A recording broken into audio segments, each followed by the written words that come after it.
जय हिंद फ्रेंड्स। तो जैसा कि आप लोग कह रहे थे कि यहाँ पे जो बीए थर्ड सेमेस्टर है उसकी जो सब्जेक्ट है एंशिएंट हिस्ट्री यानी कि प्राचीन इतिहास, उसके जो मैं अति लघुत्तरी क्वेश्चन पढ़ा रहा था तो यहाँ पे मैंने जो है 11 नंबर तक के क्वेश्चन जो है कंप्लीट करवा चुका था। ठीक है, अब जो है प्रश्न नंबर 12 क्या कह रहा है कि गोपाल के बारे में आपको बताना है।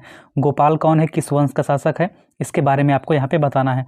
तो जैसे कि आपको यहाँ पे पता चल रहा है कि गोपाल लास्ट में क्या आ रहा है, पाल। ठीक है, पाल का मतलब क्या है कि ये कौन से वंश का था, पाल वंश का संस्थापक माना जाता है। कौन, गोपाल। ठीक है, अभिलेखों से जो अभिलेख मिले होते हैं, जो अभिलेख होते हैं जिनसे बहुत सारी प्राचीन जानकारियां प्राप्त होती हैं, तो उन अभिलेखों से विदित होता है यानी कि ज्ञात होता है क्या कि राजनीतिक अव्यवस्था, जो उसके राजनीतिक अव्यवस्था थी, जो गोपाल के समय में राजनीतिक जो मतलब कह सकते हैं कि एक प्रकार से कि जो राजनीति के समय में अव्यवस्था फैली हुई थी, अरेंजमेंट फैला हुआ था, अनअरेंजमेंट, उससे मुक्ति पाने के लिए प्रकृति ने गोपाल को राजा चुना। प्रकृति ने किसको राजा चुना, गोपाल को राजा चुना। गोपाल की राजनीतिक और सैनिक उपलब्धियों के बारे में निश्चित रूप से ज्ञात नहीं है। ठीक है, इनकी जो जितनी भी राजनीतिक, कितना इन्होंने राजनीतिक उपलब्धियां हासिल की, कितनी इन्होंने सैनिक उपलब्धियां हासिल की, इसके बारे में ज़्यादा चीज़ें ज्ञात नहीं है, निश्चित रूप से ज्ञात नहीं है। परंतु इतना कहा जा सकता है कि उसने बंगाल की अव्यवस्था का अंत कर, जो बंगाल की अव्यवस्था थी, जो बंगाल में जो अव्यवस्था फैली हुई थी, उसका अंत करके पाल वंश की नींव डाली। किस वंश की, पाल वंश की नींव डाली मेरे दोस्त। किसने डाली थी, गोपाल ने। ठीक है, ये क्वेश्चन कंप्लीट हुआ। अब चलते हैं अगले क्वेश्चन की तरफ। तो नेक्स्ट क्वेश्चन जो है मेरे दोस्त, तो क्या कह रहा है कि सेन शासक विजय सेन। ठीक है, जो सेन हो गया, चोल हो गया, पाल हो गया, ये सब आपको पढ़ना है। ठीक है, तो फ्रेंड्स सेन शासक विजय सेन के बारे में आपको पढ़ना है। तो यहाँ पे मैं इसको जो है आपके सिलेबस में है, सेन है, चोल है, पाल है, तो इसके बारे में मैं आपको जो है डिटेल से पढ़ाऊँगा किसी दिन। हालाँकि यहाँ पे आपके एग्जाम जो है जल्दी आने वाले हैं, नज़दीक आने वाले हैं, तो आप लोग जो है कंसंट्रेट करके और यहाँ पे आप लोग जो है अति लघुत्तरी क्वेश्चन पे ध्यान दीजिएगा। हेमंत सेन। ठीक है, सेन से क्या पता चला आपको, हेमंत सेन के बाद रानी यशोदा देवी से उत्पन्न उसका पुत्र विजयसेन गद्दी पर बैठा था। कौन, देखिए हेमंत सेन के बाद जो है रानी यशोदा देवी से उत्पन्न उसका पुत्र, यानी कि हेमंत सेन और यशोदा देवी के जो पुत्र था विजयसेन, तो गद्दी पर बैठा था, जो सेन वंश का शासक था। ठीक है, सेन से पता चलता है हेमंत सेन और विजयसेन। ठीक है, हेमंत सेन जो है पिता था और उसका पुत्र कौन हुआ, विजयसेन। ठीक है, और माता यशोदा देवी। ठीक है, तो उसने सूर्यवंश की एक क्या कह सकते हैं कि राजकुमारी से विवाह कर अपनी सत्ता के विस्तार का प्रयत्न किया। उसने लगभग 62 वर्षों तक शासन किया था। 62 वर्षों का मतलब कि 62 वर्षों तक शासन किया, और ये काफ़ी अच्छी बात होती है कि इतने वर्षों तक अगर किसी का राज्य चल रहा है, इसका मतलब है कि वो शासक जरूर ही अपने समय का एक बलवान शासक रहा होगा, एक प्रतापी शासक रहा होगा। रामपाल की मृत्यु के बाद पालों की अवनति का लाभ उठाकर विजयसेन ने धीरे धीरे अपनी सत्ता बंगाल के बहुत बड़े बड़े भागों पर स्थापित कर ली। मतलब कहने का मतलब है कि रामपाल की जो पाल वंश था वो जब खत्म हुआ रामपाल, तो रामपाल की मृत्यु के बाद पालों की अवनति का लाभ उठाकर विजयसेन जो है तो उसने क्या किया, धीरे धीरे अपनी सत्ता बंगाल के, जो बंगाल है, ठीक है, बंगाल के बहुत बड़े भागों पर स्थापित कर ली। उसने अनेक बिरुद यानी कि उपाधियां धारण की थी। बिरुद का मतलब होता है उपाधियां। ठीक है, अनेक उपाधियां धारण की। और फिर चलते हैं अगला क्वेश्चन जो है क्या कह रहा है कि चंदेल क्या हैं। तो चंदेल भी वंश है। ठीक है, पाल वंश, सेन वंश, ये सब कुछ आपको पढ़ना पड़ेगा। तो चंदेल के बारे में जानकारी ले लेते हैं। यहाँ पे क्वेश्चन नंबर 14 क्या कह रहा है कि चंदेलों की उत्पत्ति के बारे में विद्वानों में मतभेद है। चंदेल कैसे उत्पन्न हुए, इनकी बारे में जो है विद्वानों में क्या है, डाउट है। अभिलेखिक साक्ष्यों से, जो अभिलेख है उनसे विदित होता है, क्या जानकारी मिलती है कि विश्व सृष्टा आदि पुरुष से मरीचि और अत्रि मुनि से चंद्रात्रेय का जन्म हुआ। देखिए, विश्व सृष्टा आदि पुरुष से मरीचि और अत्रि का जन्म हुआ, अत्रि मुनि से चंद्रात्रेय का जन्म हुआ। उन्होंने ऐसे राजाओं को जन्म दिया, ठीक है, जो पृथ्वी का संहार और रक्षण करने में, पृथ्वी का संहार करें और रक्षा करने में समर्थ थे। उन्हीं के वंश में चंदेलों के पहले नन्नुक की उत्पत्ति हुई। चंदेल के पहले किसकी उत्पत्ति हुई, नन्नुक। और नन्नुक आपको प्रश्न नंबर 15 में पढ़ना पड़ेगा अभी। इन्हें चंद्र और चंद्रात्रेय का वंशज बताया गया है। किसका, चंद्र और चंद्रात्रेय का वंशज बताया गया है। ठीक है, यहाँ पे चंद्रात्रेय ये देखो हैं, तो इनसे कौन जन्म लिया था, अत्रि मुनि से चंद्रात्रेय का जन्म हुआ था। ठीक है, ये चीज़ हो गई। अब चलते हैं नन्नुक के बारे में पढ़ लेते हैं थोड़ा सा। नन्नुक कौन है, और नन्नुक खजुराहो से प्राप्त अभिलेखों, जो खजुराहो में अभिलेख प्राप्त हुआ है मेरे दोस्त, खजुराहो से प्राप्त अभिलेखों से के आधार पर नन्नुक चंदेल वंश का प्रथम शासक था। नन्नुक कौन था, चंदेल वंश का प्रथम शासक था। अभिलेखों में उसे नृप और महीपति बिरुद दिए गए हैं। बिरुद का मतलब अभी आप लोगों ने पढ़ा उपाधियाँ, तो नृप का मतलब राजा होता है, महीपत का मतलब भी राजा होता है। तो इसने 2 उपाधियाँ धारण की, कौन कौन सी, नृप और महीपति। किसने? नन्नुक ने। यह प्रतिहार राजा नागभट्ट द्वितीय का समकालीन था। प्रतिहार वंश का जो राजा था, ठीक है, गुर्जर प्रतिहार वंश, नागभट्ट द्वितीय, उसका समकालीन था कौन? यही नन्नुक, ठीक है। अब देखते हैं कि और संभवतः उसके अधीन ही उसका सामंत रहा होगा। खजुराहो अभिलेख के अनुसार उसकी आज्ञाओं को उसके शत्रु फूलों के हार के समान सिरोधार्य करते थे। उसका शौर्य अर्जुन के समान था, ठीक है। उस समय जो उसका शौर्य था वो अर्जुन के समान था, और उसकी जो भी आज्ञा होती थी वो सभी जो है शत्रु उसको फूलों के हार के समान जो है उसको क्या करते थे? एक अपने सिरों पर धारण करते थे। कहने का मतलब है कि आज्ञा का पालन करते थे, ठीक है। अब चलते हैं कि अगला क्वेश्चन है कि चंदेल यशोवर्मन।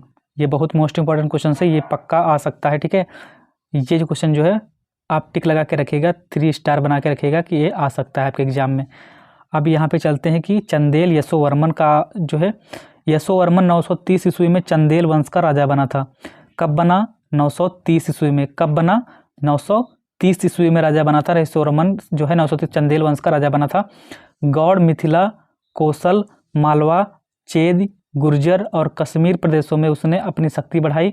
ये जो प्रदेश दिए गए हैं, गौड़ हो गया, मिथिला, कोसल, मालवा, चेद, गुर्जर और कश्मीर प्रदेशों में उसने अपनी शक्ति बढ़ाई थी। कहा गया है कि वह गौड़ों के लिए कृपाण था, खसों की सेना का सम्मान किया, कोसलों के कोषागार को ढो ले गया, ठीक है। यानी कि खसों की सेना का सम्मान किया और कोसलों के कोषागार को सब ढो ले गया था पूरा। कश्मीर के योद्धाओं को विनिष्ट करते हुए मैथिली को भी दुर्बल कर दिया। मालवों के लिए प्रलयंकर शंकर था, गुर्जरों के लिए प्रबल ज्वाला बना, ठीक है। मतलब बहुत खतरनाक शासक था कौन? चंदेल यशोवर्मन। अब देखते हैं अगला क्वेश्चन है जो भोज की सांस्कृतिक उपलब्धियां लिखिए, ठीक है। भोज जो राजा भोज हैं उनकी सांस्कृतिक कौन कौन से उन्होंने जो है सांस्कृतिक कह सकते उपलब्धियां हासिल की हैं। तो भोज विजेता के साथ साथ साहित्य, संस्कृति और कला का भी संरक्षक था। उसे कविराज कहा गया। क्या कहा गया? मोस्ट इंपॉर्टेंट है, कवि राज कहा गया। उसकी प्रसिद्धि उसकी योग्य शासन व्यवस्था, आदर्श न्याय, पांडित्य, विद्या और कला को प्रश्रय देने के कारण है। कौन? उसकी प्रसिद्धि जो है उसकी योग्य शासन व्यवस्था थी, अच्छी थी। उस शासन व्यवस्था जो थी बहुत ही मस्त थी, बहुत ही गजब थी। और आदर्श न्याय था, उसका जो न्याय करने का ढंग था वो आदर्श था। पांडित्य, विद्या और कला को प्रश्रय देने के कारण उसकी जो प्रसिद्धि बनी हुई थी। उसने साहित्य, व्याकरण, धर्म, दर्शन, गणित, वैद्यक, वस्तुकला, कोश आदि पर अनेक पुस्तकें लिखी थी, ठीक है। पुस्तकें लिखी और सरस्वती कंठाभरण, शब्दानुशासन, सम्रांगण, सूत्रधार उसकी प्रमुख रचनाएं भी हैं, ठीक है। कौन कौन सी? सरस्वती कंठाभरण, शब्दानुशासन, सम्रांगण, सूत्रधार उसकी प्रमुख रचना है। अब चलते हैं अगले क्वेश्चन की तरफ जो आपका नेक्स्ट क्वेश्चन है मेरे दोस्तों। प्रश्न नंबर 18 आपकी स्क्रीन पे ये रहा। क्या कह रहा है कि धंग की हम्मीर से तुलना कीजिए। जो धंग हैं उनकी हम्मीर से तुलना करना है। तो महोबा से प्राप्त एक अभिलेख, महोबा जो है महोबा से प्राप्त एक अभिलेख में धंग की तुलना हम्मीर यानी कि महमूद गजनबी से की है, ठीक है। हम्मीर कौन है? महमूद गजनबी। धंग ने पहले संघर्ष में जो शौर्य और कौशल प्रदर्शित किया था वह उसके साथियों को हम्मीर अमीर के समान प्रतीत हुआ, ठीक है। कहने का मतलब ये है कि महोबा से जो एक अभिलेख प्राप्त हुआ था तो उसमें धंग की तुलना किससे की गई? हम्मीर कहने का मतलब है कौन? महमूद गजनबी से की गई है। धंग ने सबसे पहले संघर्ष में जो शौर्य और कौशल प्रदर्शित किया था वह उसके साथियों को हम्मीर यानी कि अमीर के समान प्रतीत हुआ। वास्तव में धंग की हम्मीर से तुलना का तात्पर्य यह है कि धंग की शक्ति के कारण ही मुस्लिम अमीर मध्य प्रदेश में आगे बढ़ने का साहस न कर सके, ठीक है। अगला क्वेश्चन है आपके स्क्रीन पे कि सेन शासक बल्ला सेन की सांस्कृतिक उपलब्धियां लिखिए। सेन शासक कौन है? बल्ला सेन। सेन शासक बल्ला सेन, अभी आपने देखा विजय सेन, ठीक है, फिर है बल्ला सेन। तो बल्ला सेन की सांस्कृतिक उपलब्धियां लिखिए, कौन कौन से सांस्कृतिक उनके उपलब्धियां उन्होंने हासिल की हैं। तो बल्ला सेन की राजनीतिक उपलब्धियों की अपेक्षा सांस्कृतिक क्षेत्र में अधिक रुचि दिखाई गई थी।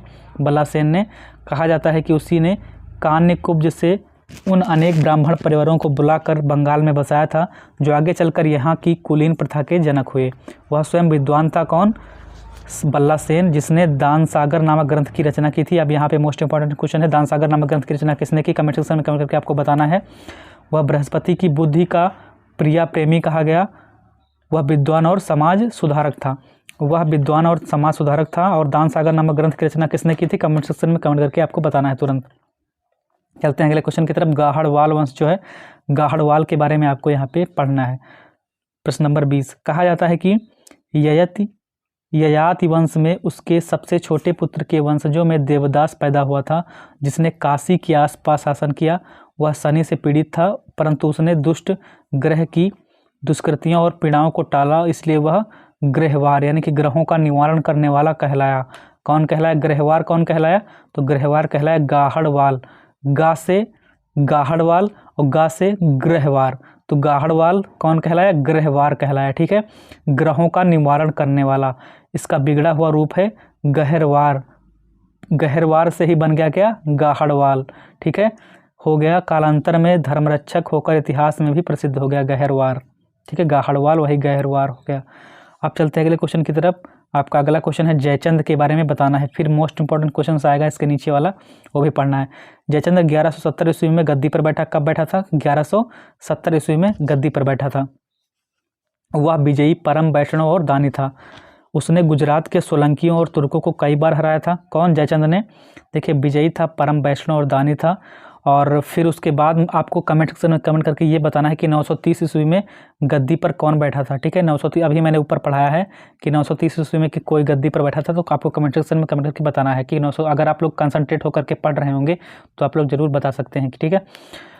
तो उसने गुजरात के सोलंकियों, जो सोलंकी वंश है, एक सोलंकी होता है सोलंकी वंश, उसको भी तुर्कों को कई बार हराया था। किसने? जयचंद ने। उसका राज्य बनारस और गया तक था। उसने 8 सामंत राजाओं को बंदी बनाया था।